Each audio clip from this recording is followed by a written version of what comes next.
y el rol que juegan las nuevas tecnologías y particularmente las redes sociales en nuestra vida contemporánea, el uso que le damos y la aplicación que podría tener. Todo esto forma parte, sigue formando parte, chicos, del tema que estamos viendo y que Arjuna Padurai llama paisajes mediáticos. Solo que hoy día, fuera del pensamiento de Appadurai, vamos a ver también algunos otros autores que complementan esta mirada que tendríamos que tener de esos juguetes con los cuales nosotros hemos construido la noción de nuestra realidad y de nuestra vida. Porque por más que nosotros estemos en contra o detectemos peligros en el uso de las redes sociales, ya forman parte de nuestras vidas. Y al formar parte de nuestras vidas, no podemos no analizarlas con la responsabilidad que requieren. Por eso hay varios autores que nos van a ayudar a comprender qué es esto de las redes sociales y cómo está reconfigurando nuestra cultura, nuestra vida, nuestra cotidianidad en todas las líneas, porque a veces no nos damos cuenta de cuán importantes pueden ser o cuáles son, repito, los peligros que pueden tener. Antecitos del boom de las redes sociales, que más o menos empiezan a tener un impacto en el año 2002-2003, antes de eso ya algunos autores empezaron a teorizar acerca de los efectos de las redes del Internet. Esa teorización al principio era puramente técnica.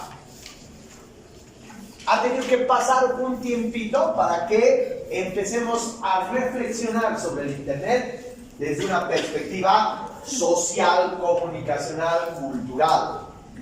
Al principio los libros que habían sobre Internet eran como guías, como modelos técnicos. Y recién ha sido a partir del año 2003-2004 donde los cientistas sociales empiezan a reflexionar sobre el Internet. Uno de los cientistas sociales más interesantes, más innovadores en esa su época, hoy día ya la verdad parece un poquito anticuado, pero uno de los que más impacto va a generar es el español Manuel Castells. Anótense este porque de seguro sus libros les van a servir en determinado punto. Manuel Castells, bueno, es autor de muchos libros sobre el Internet, pero uno en particular nos tiene que servir de guía, que es el librito que se llama La Sociedad Red.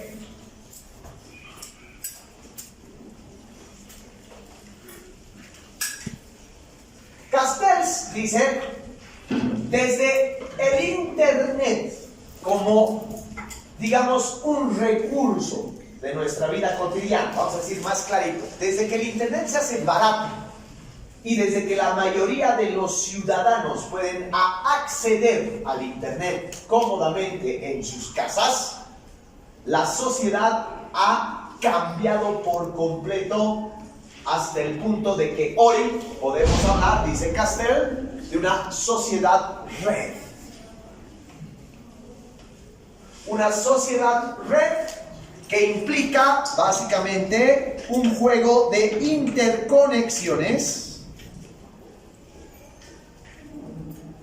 y por tanto estamos hablando de una sociedad en lo que lo más importante vienen a ser los procesos comunicacionales. La comunicación se ha convertido en el factor determinante de nuestra sociedad contemporánea. Esas interconexiones están a partir de redes virtuales. Entonces, ¿qué es el Internet? Como ustedes saben, es una autopista. es como una carretera inmensa, interminable. Pero esa carretera está llena de caminos aledaños, se comunican de un lado para el otro. Este fenómeno, sin embargo, chicos, no es nuevo. Este fenómeno de las redes interconectadas ya pasaba en el mundo desde Roma. ¿Alguna vez han escuchado la expresión todos los caminos conducen a Roma? Sí. Es porque era verdad. Literalmente Roma construyó un sistema de redes camineras que todas partían y llegaban a Roma. Por lo tanto, el imperio no solamente se podía mover cómodamente de un lugar al otro, movilizando todas sus tropas y conquistando lo que le dé la gana, sino que además podía mover comercio, podía mover información, podía mover cultura, podía mover todo, con una facilidad y una comodidad que nunca antes ningún imperio había planificado. Entonces, el concepto de red no es un concepto nuevo, no viene con el Internet. El concepto red es un concepto que aparece con el Imperio Romano. En la Edad Media se detiene porque se destruyen precisamente esas redes, esos caminos, pero resurge en el Renacimiento. La Revolución Industrial contribuye a una mayor conexión, pero el Internet hace que estas conexiones estallen, ¿no?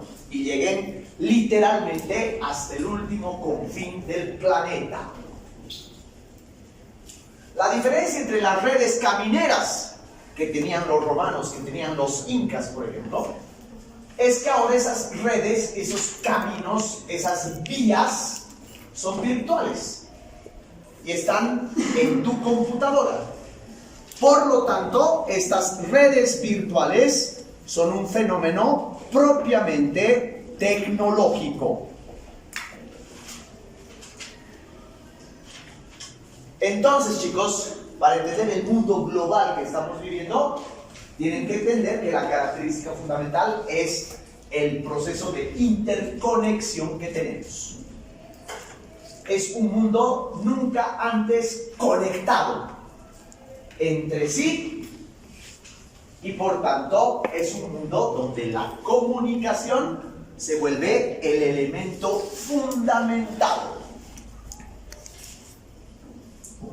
No es poca cosa, no es un hecho insólito solamente, no es una moda pasajera. Así vamos a vivir, al parecer, por unos cuantos siglos más.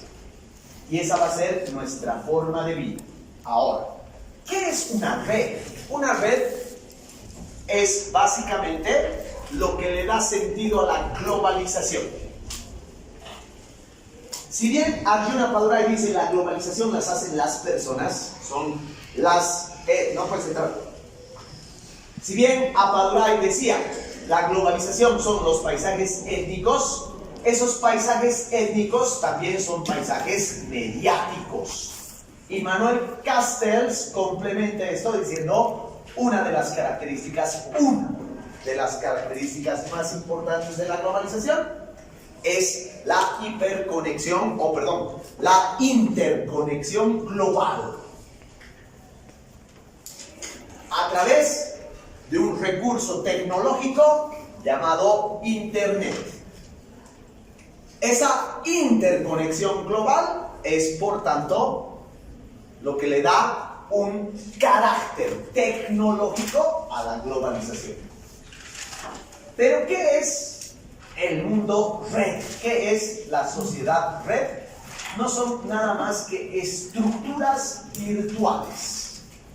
Estructuras, ustedes pueden ponerle como sinónimo grupos, o pueden ponerle como sinónimo comunidades.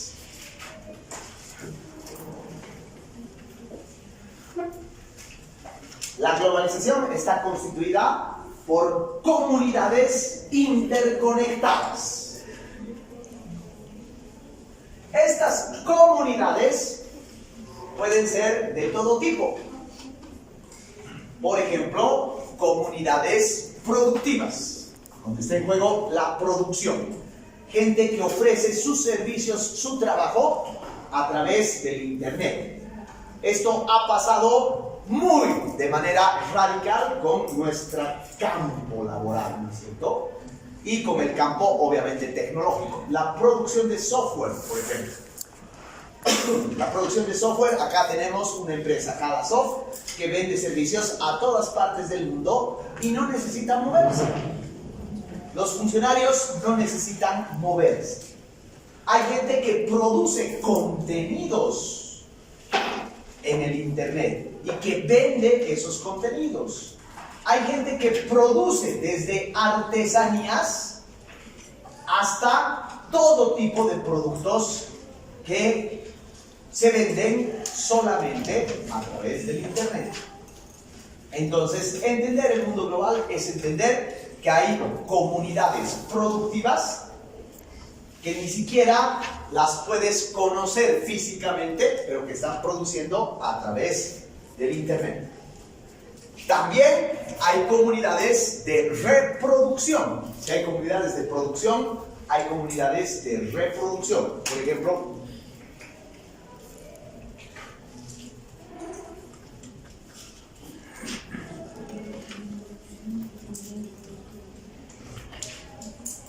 ¿quiénes tienen canal de YouTube?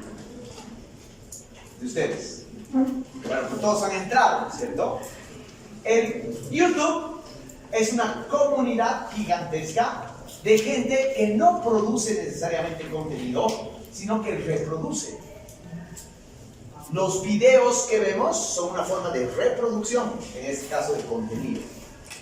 Accedemos nosotros a un sistema virtual de reproducción de contenido. Estamos constantemente reproduciendo música. Estamos constantemente reproduciendo videos. Estamos constantemente reproduciendo mensajes.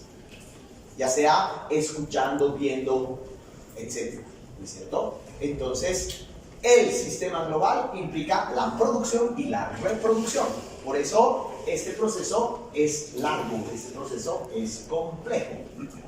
Pero también, chicos, implican estructuras de consumo. Compramos cosas y consumimos cosas. No solamente consumimos servicios, sino consumimos bienes y consumimos cultura.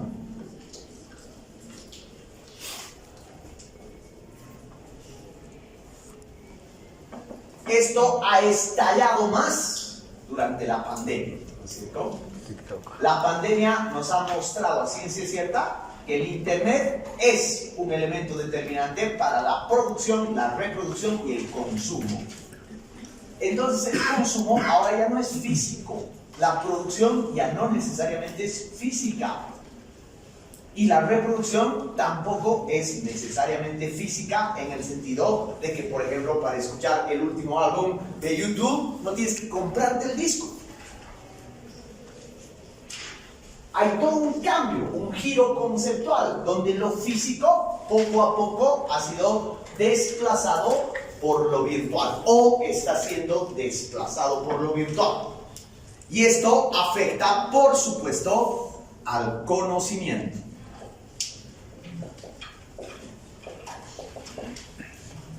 Cuarto, hay comunidades dentro de esa sociedad red que están basadas en experiencias. Por ejemplo, los colectivos que funcionan o que se visibilizan a través del Internet. Hay colectivos desde gente que le gusta la literatura hasta grupos religiosos. Es gente que experimenta con creencias, con valores, que experimenta con procesos. Entonces, el Internet no solamente es un instrumento de consumo, de reproducción y de producción, sino también de intercambio de saberes, de conocimientos, de fe, de valores, de principios. Hay comunidades de fans que intercambian experiencias. Hay comunidades de bloggers que intercambian experiencias. Hay comunidades de youtubers o tiktokeros ahora que intercambian experiencias, saberes. Y eso define el mundo actual. Pero lo interesante de todo este proceso es que es precisamente el Internet lo que ha generado también comunidades y estructuras de poder.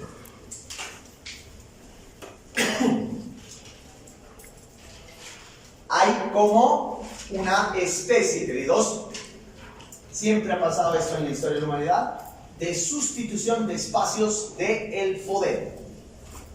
El poder antes de la televisión se lo ejercía en la calle, en el sindicato, ¿no es cierto? Cuando viene la televisión, el poder se lo ejerce desde la televisión. Un político que no aparecía en televisión no existía. Ahora el poder se entrelaza en nosotros a través del Internet. A nosotros nos ha llegado un poquito tarde esto. ¿Cuándo en Bolivia nos hemos dado cuenta que el Internet era poder? Básicamente, cuando ha habido el referéndum en el que perdió el Evo. Ahí el gobierno, que había concentrado toda su plata en publicidad para televisión, que se había comprado 3 periódicos, se dan cuenta que esa inversión no le sirvió de nada porque toda esa elección se manejó a través de las redes, a través del Internet. Y es ahí cuando el gobierno recién decide cambiar de estrategia e invertir en redes. Y ahí aparecen los ejércitos digitales. ¿Se ubican o no? Esto pasó mucho antes, ya, que en Bolivia, en Inglaterra, por ejemplo. Un cacho antes en todo el Medio Oriente. Entonces, el Internet es también un lugar, un espacio virtual para el ejercicio de las comunidades del poder. Entonces, estamos ante un sistema tremendamente complejo, donde está en juego prácticamente todo lo que tiene que ver con nuestra vida, y eso es una sociedad red, todos conectados en torno a esas estructuras. Siempre ha sido así. La diferencia, más allá de la virtualidad, es que ahora el poder ya no está en la tenencia del control de los bienes materiales, sino que lo que determina el poder en este momento es la información y el conocimiento.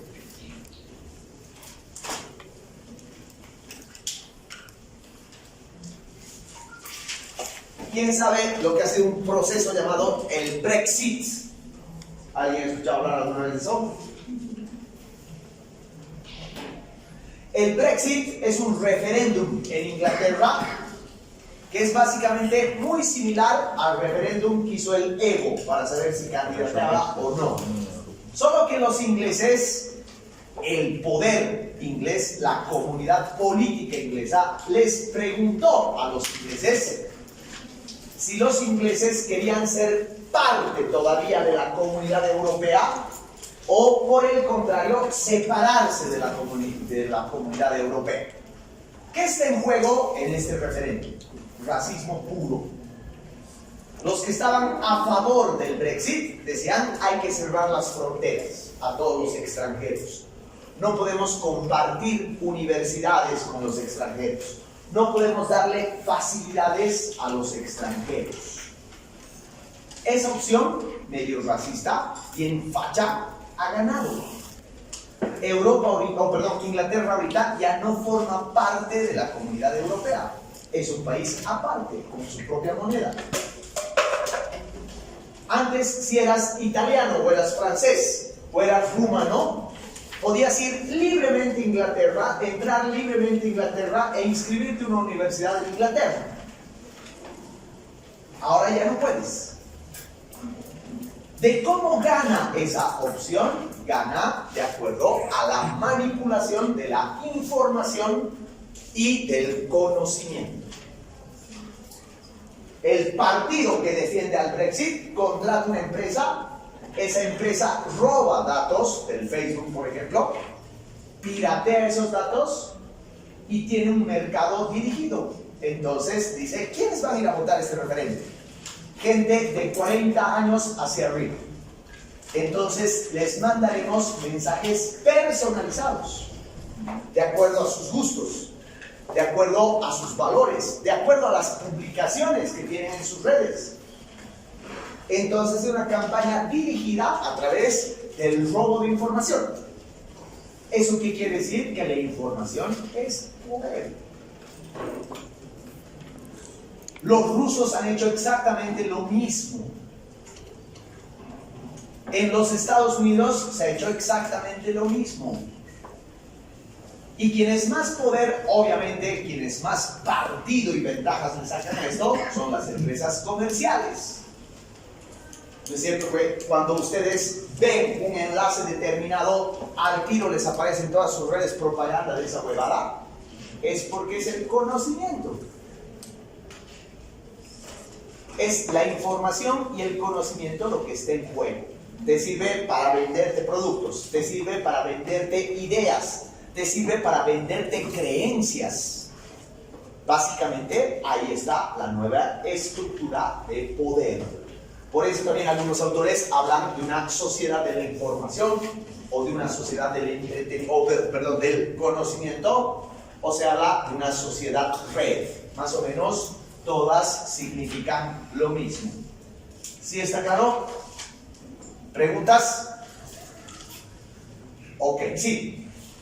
¿A qué se refiere cuando dice el poder ya no está en la tenencia y el control de los bienes materiales?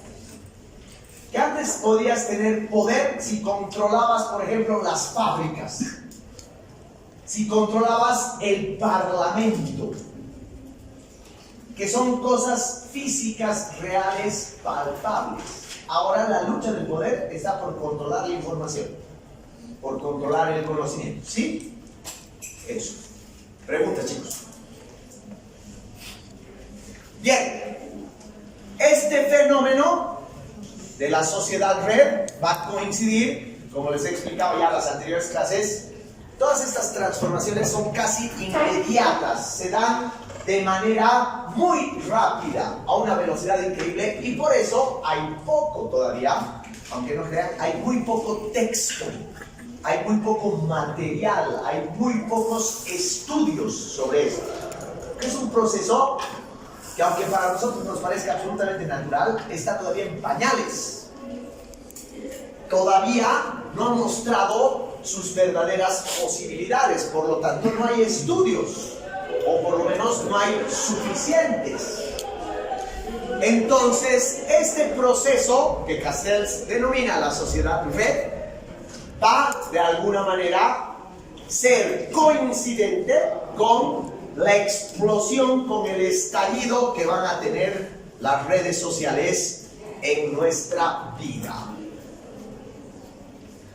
Primero, por supuesto, la aparición del Facebook, y luego todas las otras redes que van a formar parte de nuestra dimensión de la vida, de la cultura, de la realidad, del conocimiento, de la diversión, etcétera, etcétera. Todas esas redes sociales, nuestras redes, reconfiguran y definen a el ser humano de hoy. ¿Qué es una red social? ¿Qué entienden por red social? ¿Cómo la definen?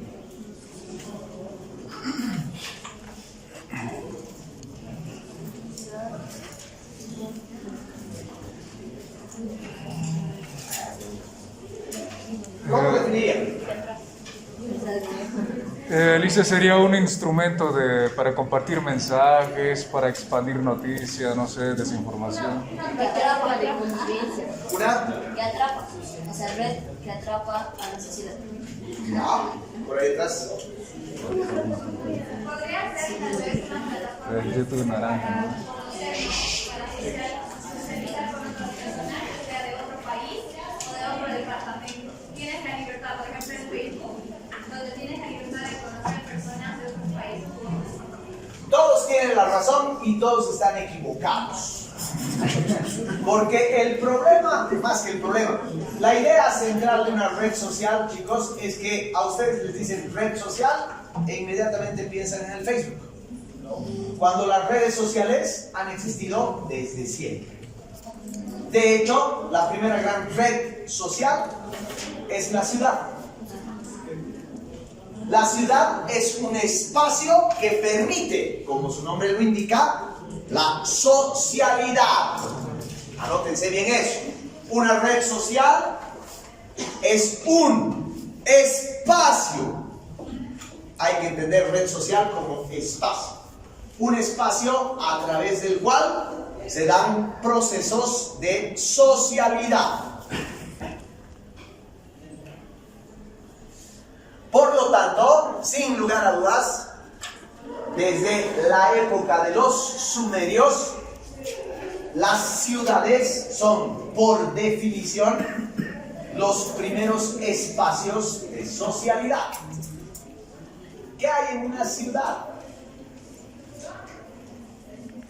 En primer lugar, hay plazas.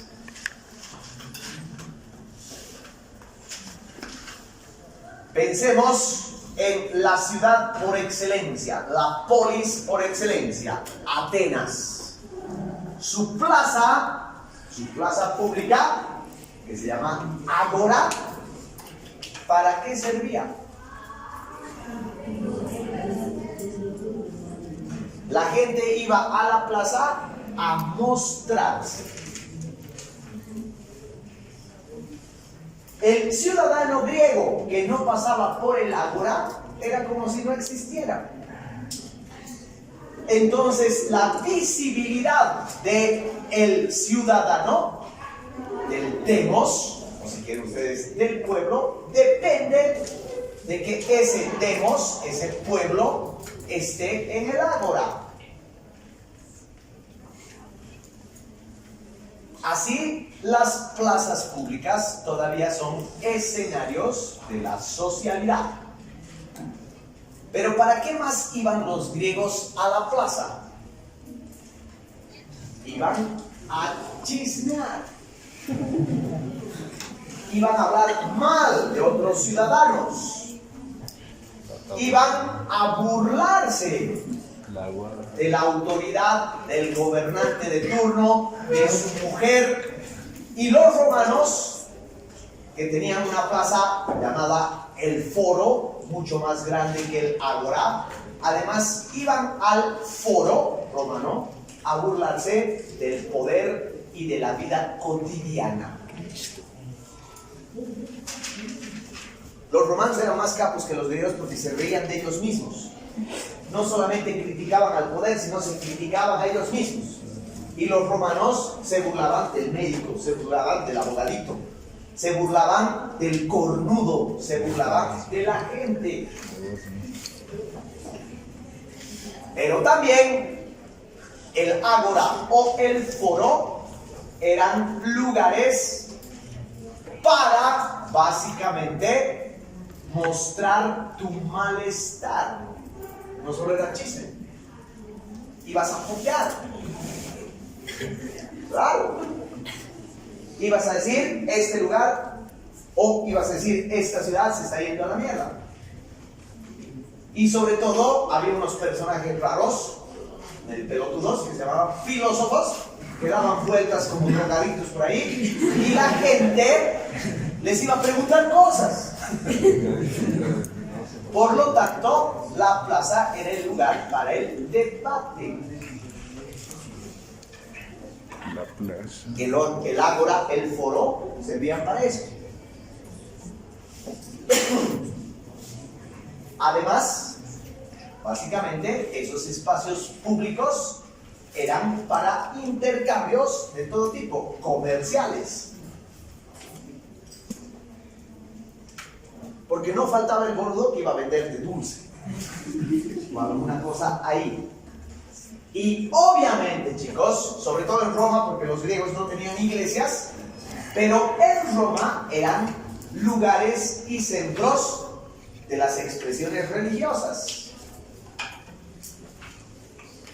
¿Ha cambiado en algo eso? La plaza principal es la misma mierda, igualita. Hace 12.000 años que ese es el escenario de la socialidad. Ahora veamos solamente por la curiosidad histórica algunos otros ejemplos. La gran mayoría de esos ejemplos son todos griegos. Fuera del ágora, los griegos, pero más los romanos, establecieron otra red social que se llamaban mercados. Imaginen la cancha, igualito era en Roma. Era la misma huevada, el mismo desorden, el mismo caos, la misma casera que iba a tratar de seducirte para que le compres a ella y no a la vecina. Busquen, para que vean que no estoy mamando, en Roma había carritos de comida rápida, había comedores en el mercado. Y eso es una gran red social. Los espacios públicos son redes sociales. Otra red social típicamente griega se llama el gimnasio. Del griego gimnos, que quiere decir desnudo. Los griegos iban a los gimnasios para cultivar el cuerpo. Pero al mismo tiempo que iban a cultivar el cuerpo, iban ahí para exhibirse, para mostrarse, para chismear, para hacer política, para buscar amantes. Y esa es otra red, silencio chicos, es una red de socialidad.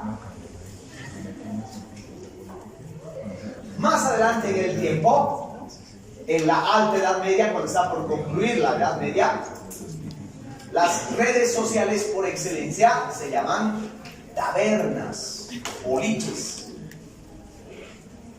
¿Qué era una taberna medieval?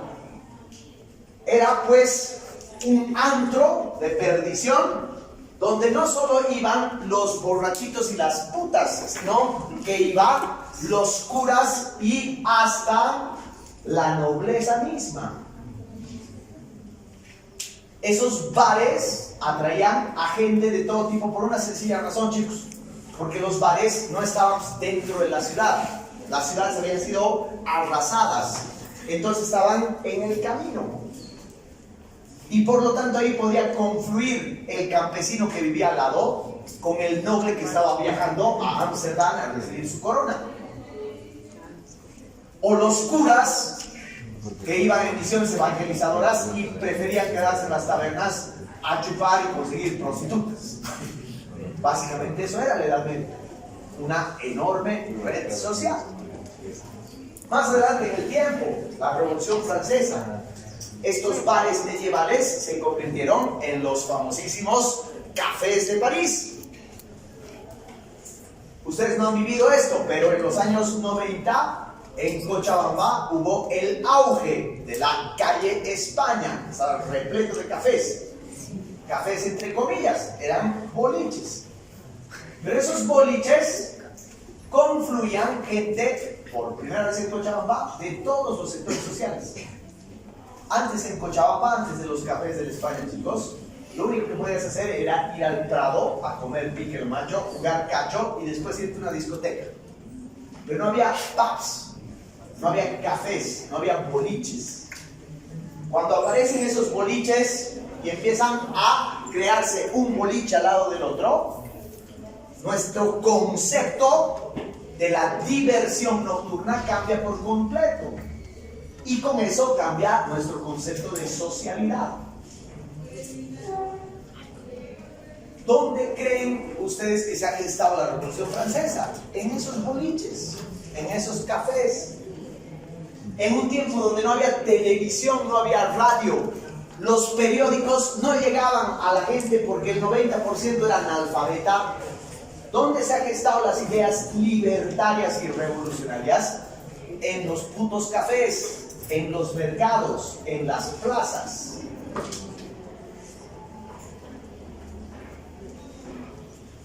Y un fenómeno muy interesante del siglo XX de otra red social se llaman peluquerías. En mis épocas, si las viejas de mierda querían enterarse de los chismes que pasaban, iban al peluquero, porque ese hijo de puta tenía toda la información de todos. De todos. Entonces una red social no es un invento de la modernidad, no es un invento tecnológico, es una necesidad de interconexión, de interacción. Existen redes sociales, repito, desde que existen ciudades. La única diferencia con el Facebook es que ahora son virtuales, no son espacios físicos. Pues analicemos, chicos. ¿Cuáles son los usos que pueden darse a esas redes? Si las vemos con detenimiento, son igual que los gimnasios o las plazas. Primero, las redes constituyen nuestro punto de visibilidad. Nosotros nos mostramos ahí. Las personas tienden a mostrarse, tienden a subir sus fotos, tienden a contarte lo que están haciendo, tienden a contarte lo que están comiendo, tienden a decirte: estoy aquí, existo, mírame. Ese es el uso de las redes, ¿no? Básicamente, chicos, es salir de tu casa. ¿Por qué putas crees? No, eso se llama el muro. Tu muro del Facebook es eso. Es un mural.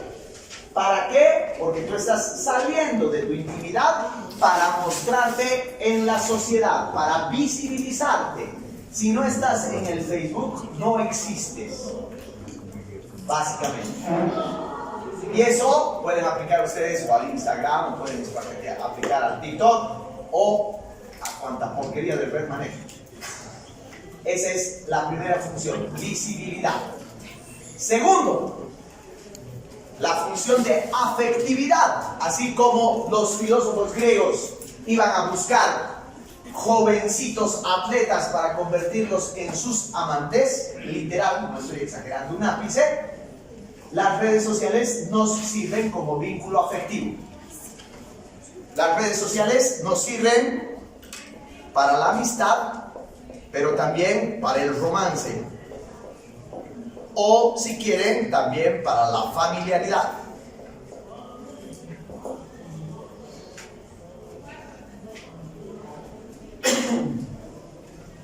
Entonces, nosotros a las redes sociales le damos el uso que los griegos le daban o al gimnasio o a la plaza, o los baños romanos, las termas romanas, eran básicamente lo mismo.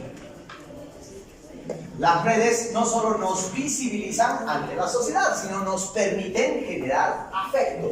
Por eso Bauman dice amor líquido, porque es virtual, es cambiante. Tercero, las redes sociales las usamos para información. Pero vamos a ser más claros y específicos. El 80% de la información que obtenemos de ahí es chisme, es comentario o es opinión.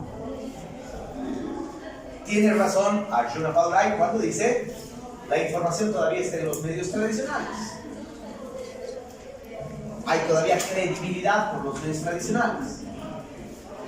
En cambio, nuestras redes las usamos para una información que tiende a ser, a veces sí, la búsqueda de una información seria. Pero si vamos a buscar información seria, preferimos entrar, qué sé yo, al Google, ¿no? O buscar un medio de comunicación. Por lo general, las redes sociales son chismografía. El chisme, chicos, ustedes como buenos comunicadores tienen que entender, el chisme está bien. es lo mejor que puede pasar. Sean chismosos, por favor, todas su vida. Hay que ser chismosos, ¿por qué? Porque el chisme básicamente es una forma de comunicación poderosa que, aunque puede desinformar, siempre está básicamente actualizando. ¿Ya?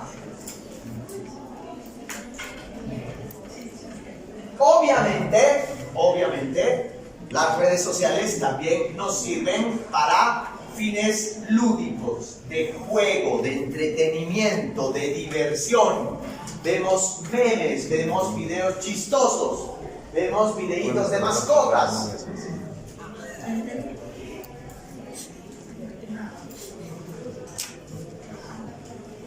También, aquí no he anotado, pero todas las múltiples posibilidades que tenemos a través de las redes de encontrar información sobre, por ejemplo, religión, sobre consumo, sobre cultura.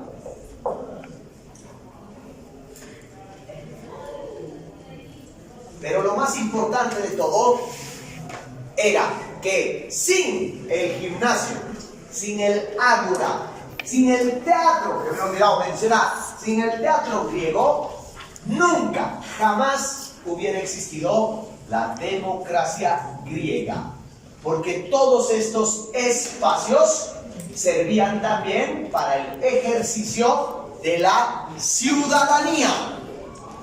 Los griegos, como les decía hace rato, utilizaban estos espacios libres para manifestar su desacuerdo, para hacer sus reclamos ante los gobernantes, para confabular cuando un poder era demasiado abusivo. Sócrates, que enseñaba en el ágora, en la plaza, utilizó la plaza para convertirla en una escuela. Sus discípulos iban a escucharlo a la plaza. Ahí profería sus enseñanzas y ahí les enseñó a sus discípulos que Atenas no debería entrar en guerra contra los persas. Y ahí mismo lo mataron o lo obligaron a matarse. Todo esto son las redes sociales. Ahora hagan el ejercicio de autocrítica y digan, de todo esto que hemos mencionado, ¿para qué las utilizan ustedes? Para unificar Latinoamérica, para implantar federalismo,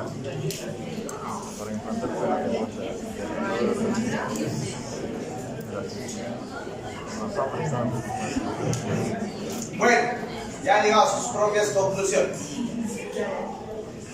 La conclusión básica es de que ustedes básicamente están subutilizando, o si quieren, desaprovechando un poder. Están literalmente agarrando un poder extraordinariamente importante y solamente utilizando la puntita del iceberg. Curioso, porque todos tenemos redes sociales. ¿Qué hacemos con eso? Es lo que deberían preguntarse, más aún ustedes estudiando comunicación. Pero ahorita vamos a profundizar esa reflexión. Ahorita es importante darse cuenta que el desarrollo y el apogeo de las redes sociales va a tener su impacto más avasallador cuando se desarrolla la tecnología llamada Smart, la tecnología inteligente. ¿Qué nos permite la tecnología inteligente o Smart? Nos permite tener acceso al Internet en nuestro celular. Eso es lo que ha cambiado radicalmente nuestra vida.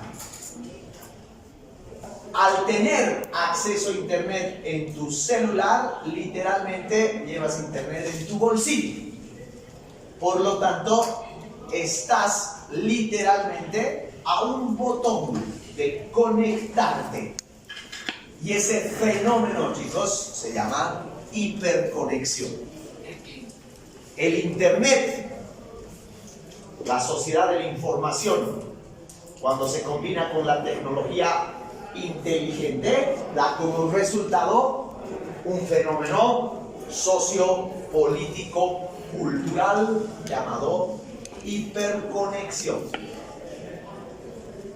Hiper quiere decir sobre, o sea, en otras palabras, estamos sobreconectados.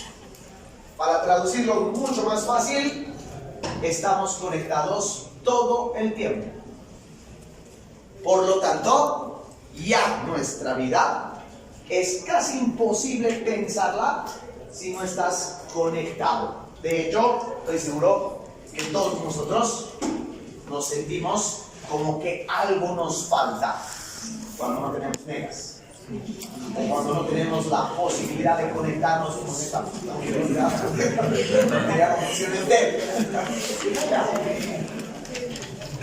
Eso, ya, aquí, chicos, es donde nosotros tenemos que ser bien cuidadosos al pensar que la hiperconexión es un hecho tremendamente positivo, pero que al mismo tiempo puede tener consecuencias nefastas.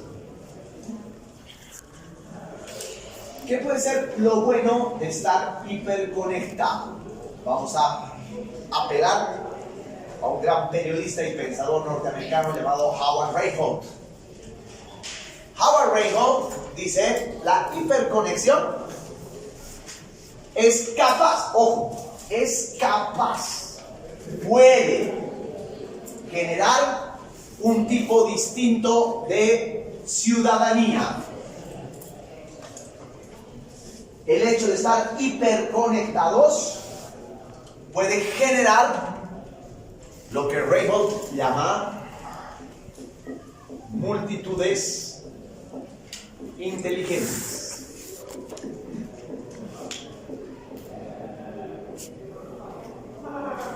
Voy a insistir, ¿ya? Puede. Dependiendo de cómo usemos, nosotros nos podemos convertir en multitudes inteligentes. ¿Por qué la hiperconexión tiene la posibilidad de generar multitudes inteligentes? Primero, porque por primera vez en la historia de la humanidad se ha creado un medio de comunicación en el cual eres al mismo tiempo emisor y receptor. Ningún otro medio tiene esa posibilidad.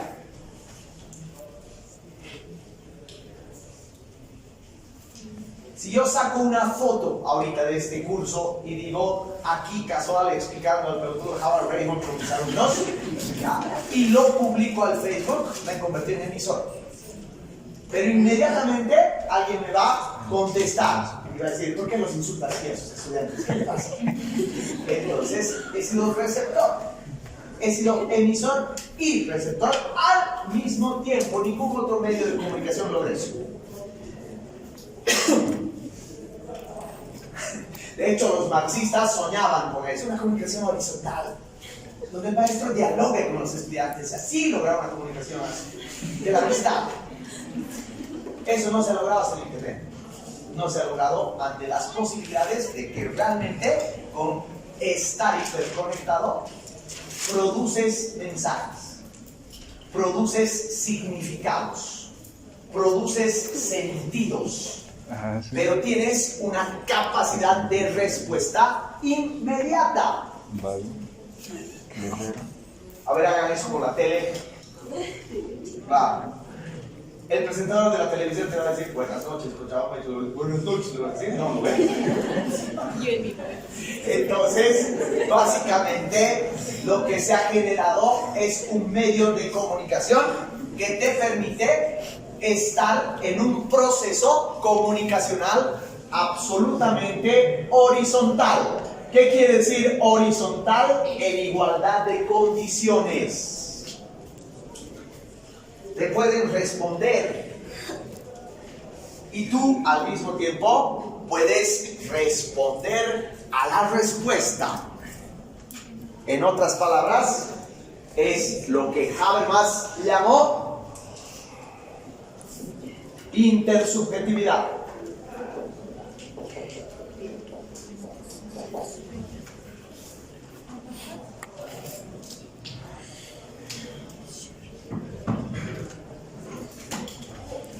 Segunda característica fundamental es que gracias a esa hiperconexión se descentraliza el poder.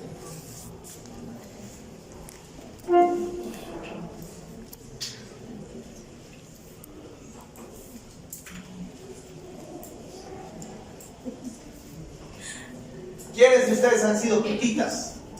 Levanten la mano. ¿Qué ha ocurrido? El caso de Cochabamba es fundamental, ¿ya? ¿Qué ha ocurrido en 2019 con el movimiento que se lo ha denominado el movimiento pitita, lo que el masismo llama golpe de Estado? Ustedes llámenlo como les venga en gana, no me interesa en lo absoluto. Pero ¿qué ha ocurrido en el caso específico de Cochabamba? No teníamos gobernador. El gobernador de Cochabamba estaba metido en su ropero haciéndose pis del gatito del miedo. El alcalde de Cochabamba, delincuente verde, estaba en la cárcel. El rector de la universidad sencillamente había tomado partido, por lo tanto ya no representaba a una comunidad universitaria. No había comité cívico. No había empresa privada. No había liderazgo en Cochabamba. Los partidos políticos estaban tan desacreditados y estaban haciendo tanta boludez que simple y llanamente no existían. ¿Cómo se han organizado?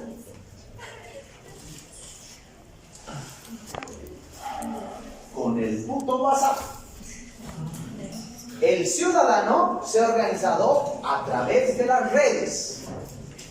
Se ha vuelto hiperconectado para descentralizar el poder y no depender de un sindicato, no depender de un partido político, no depender de una autoridad, no depender de un líder, sino que básicamente el ciudadano se ha autoorganizado, autoconvocado.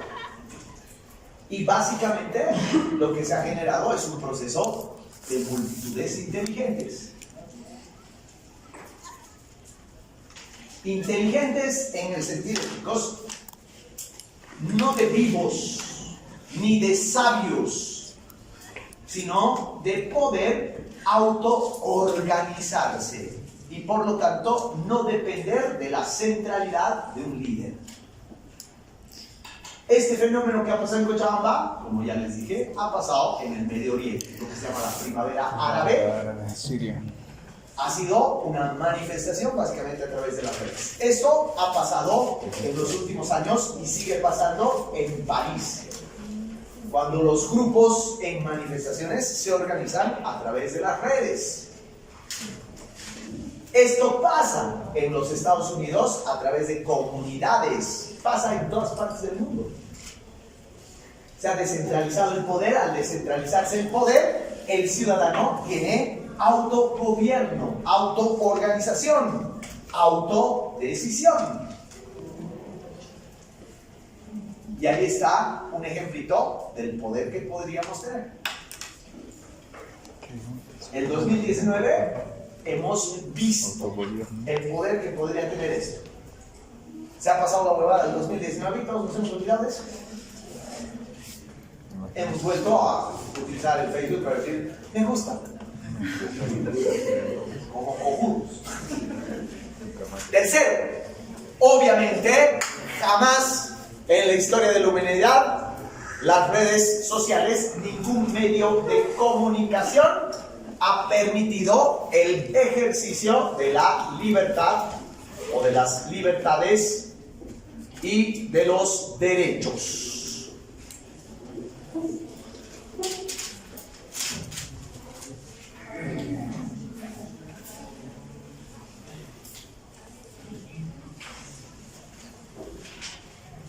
El gran problema de esto es que, básicamente, como lo vamos a ver más abajito, el gran problema de esto es que a veces confundimos libertad con libertinaje. Y por decir lo que se nos antoja, podemos decir cualquier estupidez. Ahorita vemos y profundizamos eso.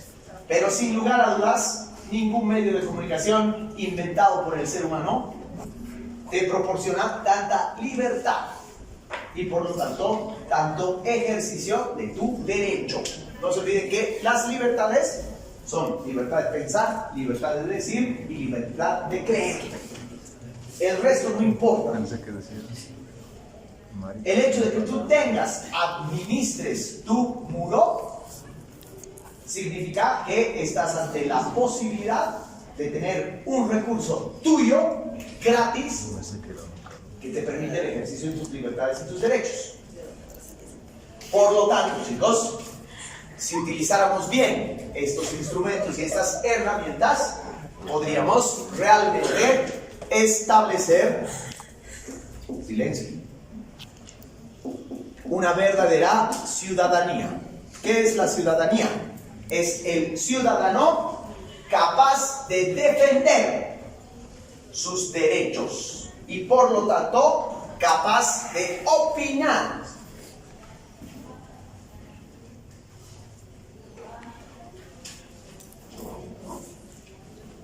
Dice Reinhold, estamos ante un fenómeno que está propiciando, que podría propiciar un ciudadano autodeterminado. Un ciudadano verdaderamente ciudadano. A la larga, si se utilizaría bien esto, no necesitaríamos líderes. O sea, no necesitaríamos Estado. Anarquía perfecta. Eso es a lo que deberíamos tender. En vez de estar bordeando la izquierda, la derecha, el capitalismo, huevadas. Anarquía. Eso es lo que deberíamos generar, porque anarquía no es caos. Anarquía es autodeterminación. Y vuelvo a hacer la pregunta de hace ratito. Teniendo todas esas posibilidades, ¿para qué ustedes utilizan sus redes? Para hacer política. Y ahí es donde viene la otra postura. Ojo, que también le tienen que poner el pueblo. Humberto Eco, gran pensador, ¿no? Muchos se lo han calumniado y se ha dicho que Humberto Eco odiaba las redes sociales, pero no es verdad. Él lo que ha dicho es: las redes sociales te pueden convertir en lo contrario a una multitud inteligente. ¿Qué sería lo contrario a una multitud inteligente? ¿No conocen la famosa frase de Humberto Eco? Dice: las redes sociales te pueden volver como parte de un ejército de idiotas.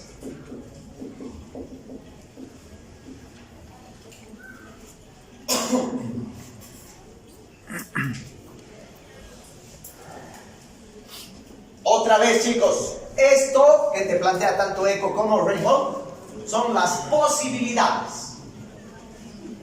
De ninguna manera queremos decir que es así, sino que son las posibilidades que podemos tener y accionar. Uno, ¿por qué podríamos convertirnos más idiotas a través de las redes sociales y sobre todo de la hiperconexión? Por una sencilla razón: porque el estar hiperconectado te abstrae del entorno.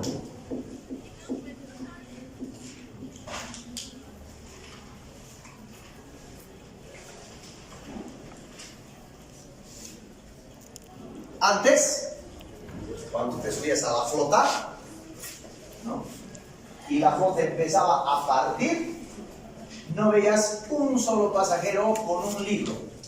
Ni bien partía la flota, todos ¡video! Ahora tú ves a todos los pelotudos de la flota con su celular. ¿Qué ocurre con ese fenómeno, chicos? Que no es que esté mal de por sí. El problema es que cuando estás hiperconectado y todo el tiempo con tu celular, dice Eco, como ejemplo, dice Eco, estás en un tren, estás yendo de París a Milán en el tren, y estás todo el tiempo con tu celular, no vas a ser capaz de apreciar el árbol, el paisaje, tu entorno. Mucho menos vas a ser capaz de apreciar una conversación. Mucho menos vas a comprender la realidad que te rodea. La hiperconexión te abstrae en tu teléfono. La hiperconexión, de alguna manera, nos está volviendo como especies de zombies, que estamos solamente aparentemente en este mundo, caminando, existiendo, respirando, pero no estamos en contacto con la gente de al lado. Otra vez, amor líquido. Pero lo peor es que no estamos en contacto con nuestro alrededor, ni con la geografía, ni con la naturaleza, ni con lo que pasa al lado tuyo. Piensen nomás lo que pierdes, el tiempo que pierdes en una cena o en un almuerzo con tu familia cuando te la pasas en tu teléfono. Si sus papás son de sus papás tradicionales, que los putean ustedes por tener tu teléfono en la mesa, bien hecho, carajo. Bien tirado. Porque, chicos, todo lo hiper, la palabra hiper de por sí quiere decir exagerado. Quiere decir desmedido. Quiere decir innecesario. Estamos conectados innecesariamente. Estamos todo el tiempo conectados y eso, como les digo, nos abstrae del mundo, nos abstrae de la realidad, nos abstrae de una buena conversación, nos abstrae de la gente que se sienta a nuestro lado. Segundo, podemos volvernos unos idiotas cuando descuidamos que esa autopista de la información requiere de búsqueda.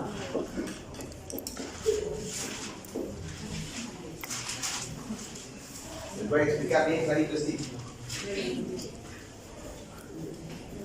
Lo más probable, casi estaría dispuesto a apostar mi cabeza, es que todos nosotros, al buscar un tipo de información, nos hemos quedado con la primera huevada que nos apareció en el Google. Es decir, que poco a poco podemos perder la capacidad de darnos cuenta de que la información es vasta y de que es irresponsable y hasta ocioso que nosotros no aprovechemos las posibilidades que tiene el Internet para buscar más. Nos quedamos con lo primero que aparece y por lo tanto, en vez de ser una sociedad más informada y con más conocimiento, cada vez somos más pelotudos, más flojos, menos informados, porque accedemos solamente a una fuente de información. Para nosotros, comunicadores, eso es ir contra la primera ley del periodismo y de la comunicación. Literalmente, estamos faltando a la ética.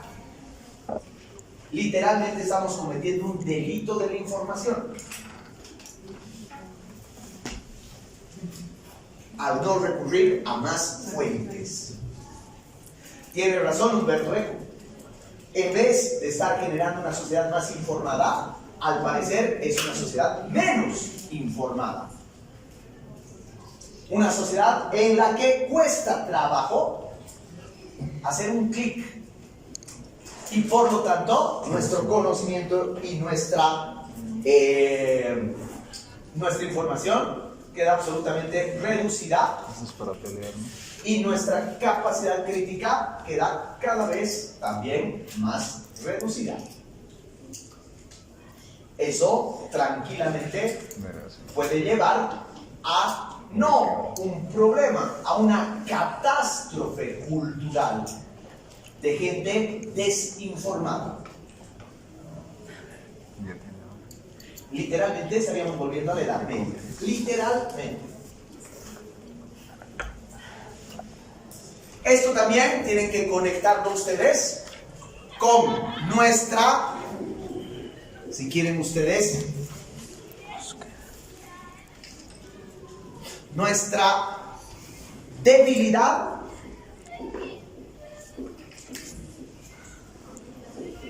o como les he dicho, para caer en la información falsa, en el bulo.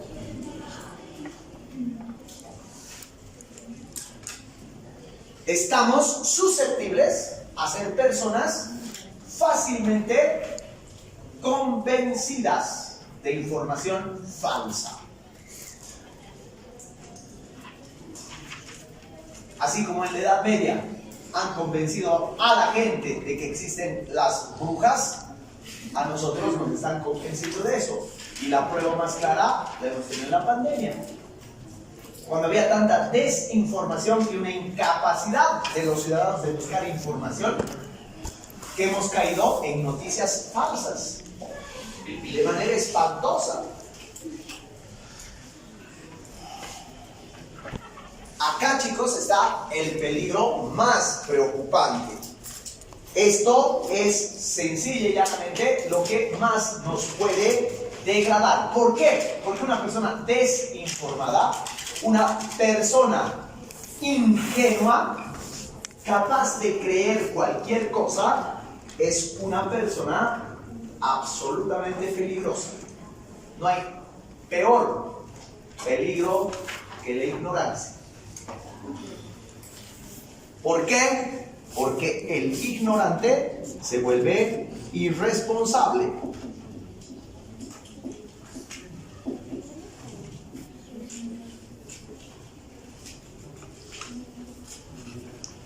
Eres irresponsable con la información, eres irresponsable con la sociedad. Nosotros, repito chicos, tómenlo en serio como una reflexión muy fuerte. Nosotros como comunicadores no nos podemos dar ese lujo. No podemos caer en la irresponsabilidad. Como les digo, estamos cometiendo un delito. Un delito serio. Dice Humberto Eco, ¿no? Antes, un farsante, un facho, un racista podía estar en un bar y tomarse 2 copas de vino o una botella de vino y vociferaba sus estupideces. Y la gente lo sacaba, o se iba, o se dormía, y no pasaba nada. Pero ahora, ese perra está en el Facebook, está en el Twitter. Y ese ñato ya se ha vuelto un peligro. Ese ñato no es que conscientemente él entiende el peligro. Por eso es más peligroso. Porque no se da cuenta de que su accionar es un discurso del odio, un discurso peligroso, un discurso básicamente que no conduce a el mejoramiento de la sociedad y de la cultura, sino todo lo contrario. Y eso pasa con todos, pasa con políticos, pasa con religiosos, pasa con intelectuales, pasa con artistas, pasa con todos. A esto, además, dice Humberto Eco, hay que sumarle que estamos, como dice Guy Debord, en una sociedad cada vez más banalizante. Una sociedad del espectáculo donde lo que prima es la diversión, el entretenimiento, lo banal.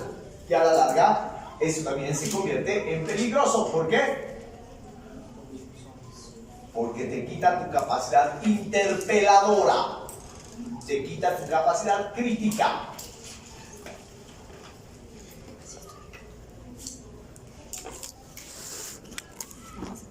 Entonces estamos ante un fenómeno. El fenómeno de por sí es meramente tecnológico. Y la tecnología no te hace ni bien ni mal. La tecnología está ahí. El peligro somos nosotros. El peligro o la ventaja de esa tecnología depende de cómo la usas. Entonces, no es la tecnología la que está mal. Mucha gente está asustadísima. Sí. Dice, por culpa de las redes, por culpa de quienes controlan las redes, esto se está yendo a la mierda. Huevada, no es culpa de la tecnología, es culpa de la gente. Es culpa de nosotros. Porque la tecnología, repito chicos, es un mero instrumento.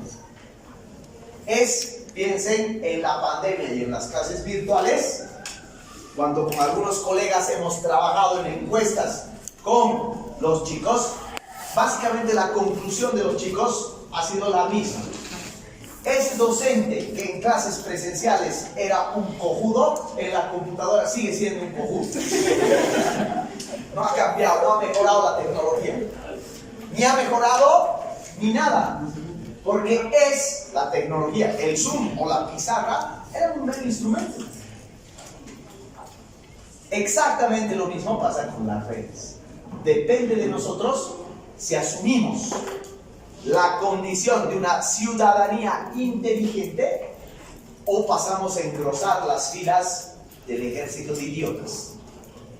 Y esas reflexiones son las que tenemos que tomar en cuenta. Pero como les he dicho, todavía estamos en pañales. Pero ya se avisoran esos peligros, pero también esas ventajas. Vamos.